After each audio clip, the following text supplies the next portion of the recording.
Welcome back, everyone. This is Thomas Triple T Tie with another new bullish crypto analysis. Before we dig in and take a look at Luna's weekly analysis, remember this is for entertainment only and not to be considered as financial advice.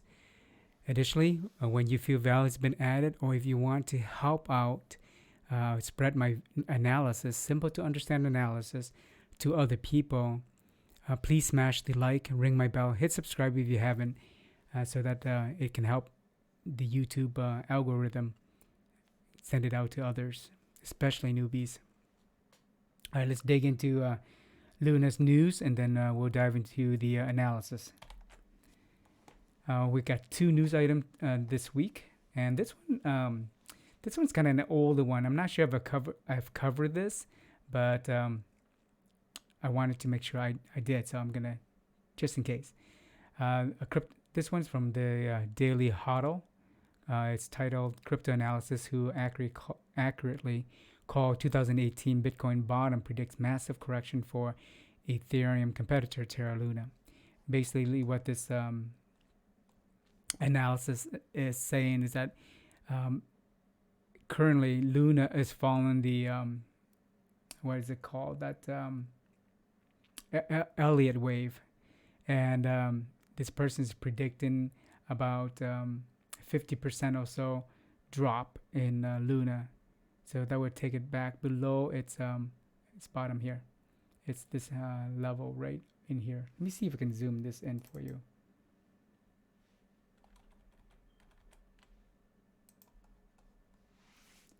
Yeah, so it would drop it all the way down here, which is roughly around $30 or so.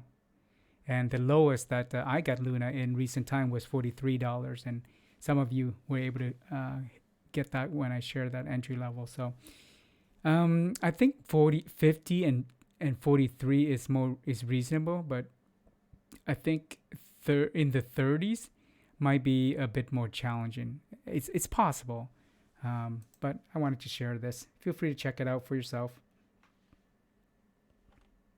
Let me get the zoom level back to normal. Here we go. And this next news article is it talks about this $4.3 million phishing attack, and this is from what they did was they used a Google ad type deal, and people would click on it, and it would they would click on it, and it's right here. Users would search well-known projects like Terra, blah blah blah, and then they would click on a link by Google, and these may look normal, like normal ads, and they even show of the same domain name.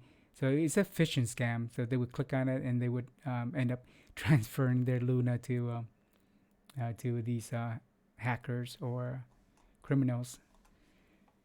So just be very careful when you get some kind of link or anything like that. Best not to click on it. It doesn't hurt not to click on it. So be careful out there. Let's dive in and take a look at the current heat map for the cryptoverse. It's blood red here. We got a couple greens here, but this one's stable coin, and that one, let me see what that is. That's GMT. But yeah, pretty blood red. It's been red all day. So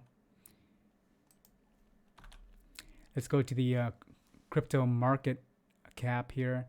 It's down 4.95, down to $1.78 trillion for the whole cryptoverse. And Luna, right, is number 8 right now, and so the market cap is $30.7 billion. What's interesting about this was that Luna did take over Solana's level. It beat Solana, and then I think within less than 48 hours, Solana took its position back. And here's the weekly chart on TradingView for Luna. And you can see here, last week we were right at this candle here. And in my last analysis from last week, I mentioned that Luna is probably going to chop between 90 and what is this, 105? Yeah, between 90 and 105. And so it was right here. So it did reach almost there. But and I mentioned that it would hang roughly in the lower zone around 90. And that's what it's doing right now. It's got a bearish candle. And the current price is 89.56, so just below that support resistance at 90. Luna is still in the bullish territory because it's above the bull market support band here, and so that's good. But you noticed last week it retested that bull market support band, and the week before that too. So and also that bull market support band is also sharing the Bollinger Bands basis line, which is the middle basis line. And Luna is still chopping inside this rising channel. This is the channel's resistance. Here's the channel's support. And so currently it was banging on the support level. It's currently right here. The nearest support structure right now would be this FOMO level at $80, and the nearest resistance would be 90. But 90 would be more like support resistance because as it bounces up and down right there. But this rising channel is crucial support. And this bull market support band is crucial. And then you got this $80 support, all converging right here. That's the an area of confluence, as they call it. An area of confluence is where traders like to look, and that's where they tend to trade. So very strong intersection right here. If it breaks below that, that's extremely bearish. Okay. The current traded volume, let's see here. The highest trading volume is highest trading price zone for volume is way down here, roughly around $5. Yeah, $5 way down here.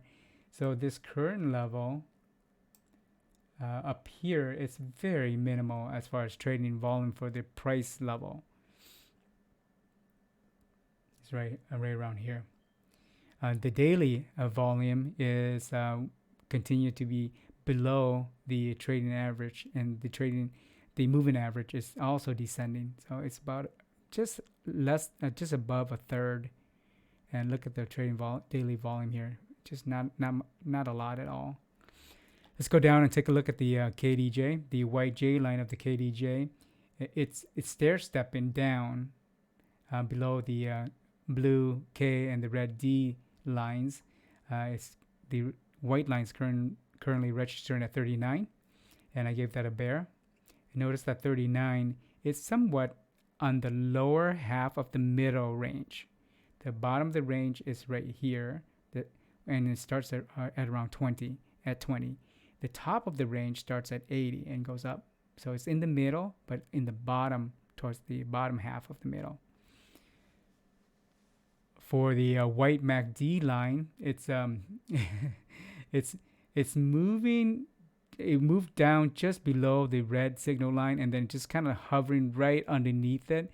That's why we have these very thin bearish histogram bars. They're so thin it could flip either way, but it's printing the second consecutive slightly bearish histogram bar here. So I give that a crab and a bear here, and the white MACD line is currently registering at roughly 12. I should update that.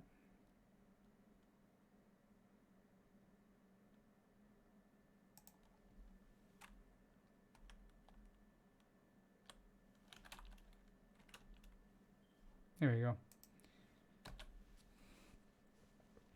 For the red RSI line is, it flipped back up and then went horizontal mostly at 56. I gave that a but it's slightly tilting down. I gave that a crab and a bear. Bear for slight tilt down. But if you look at the overall trend, it's in the last handful of days, it's overall trending down, but it did flip back up and then went sideways. The Aqua CVD is crapping horizontally at 38.53 million. So that's this blue line here. And in fact, it's exactly the same number as last week. So I gave that a crab. The white momentum indicator, it flipped. You can see it went down, flipped up, and then went pretty much horizontal at around 39. I gave that a crab. So if we combine all these signals, what do we have? We have a slight bearish indicator here for KDJ, slightly bearish for the MACD, but crabbing also. And down here we have slightly, mostly all three are mostly crabbing, except for the red RSI slightly trending down. So that's why I gave it 2 crabs and a bear. It's mostly crabbing sideways with a slight hint of bearish pressure.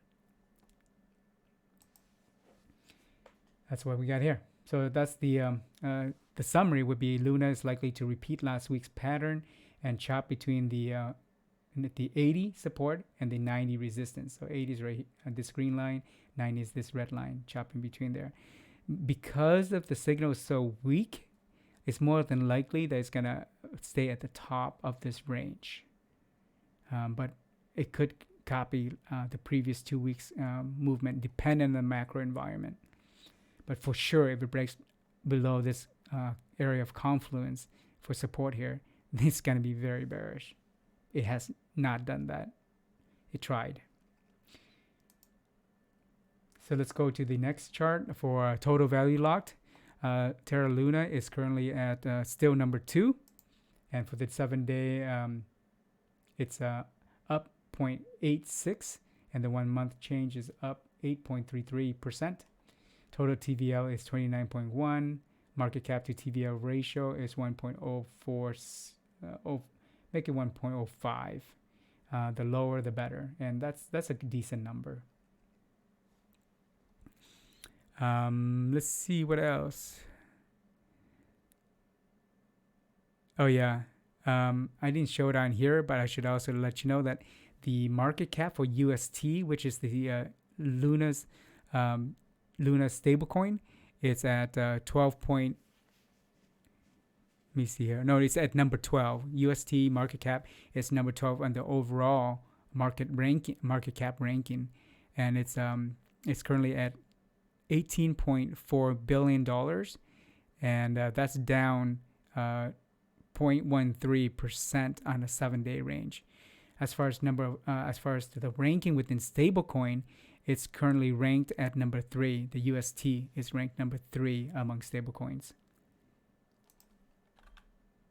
Here's a detailed graph of Terra Luna's total value locked. You can see that it's one of the few coins that's still climbing, similar to NEAR, but the rest, as I've mentioned in the past, they tend to peak somewhere in the middle here, and they're on their way down, sometimes 50% or more. So you can see here it's doing okay. I mean, it's doing pretty good compared to its peers. As far as the heat map here, here's a zoomed in view for you. You can see there's some red spoof walls down here trying to prop the price up, providing support.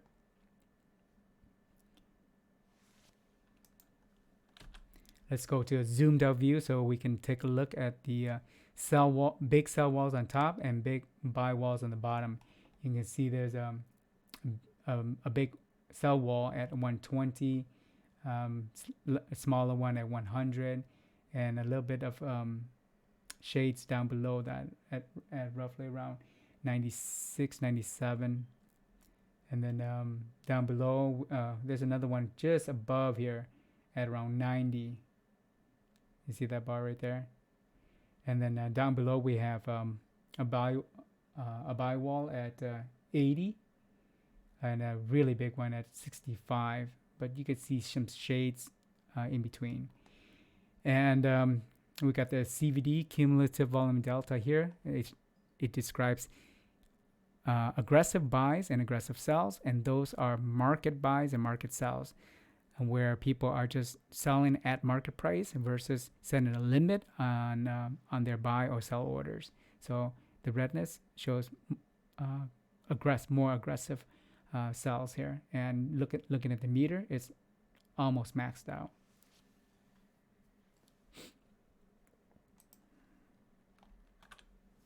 The liquidation levels map from High Block Capital. This is for 25 to 100x, high leverage only on Binance. And you can see here it's currently has excess money in short in the short positions. This is the cumulative liquidation levels delta. What that means is the money in the high leverage positions here, up here, these are the shorts, minus the money in the high leverage levels down here for longs, then you get this excess. And that excess is, let me look here,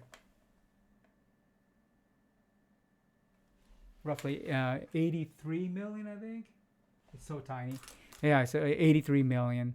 So it's not going to influence the spot market price at all at this range. Right now, most of the price actions are governed by the macro environments and influenced by the stock market, S&P 500 and NASDAQ. And we're back to the chart here. I forgot to cover the not financial advice entry levels here. It's the same as last week. $80 it would be a FOMO with 10% of budget.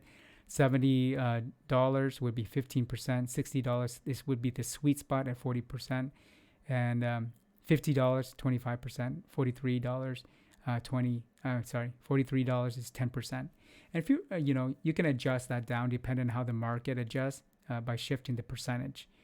I mean, for example, you can shift the sweet spot down to 50, which would be reasonable too, if the candle starts wicking, starts dropping downward.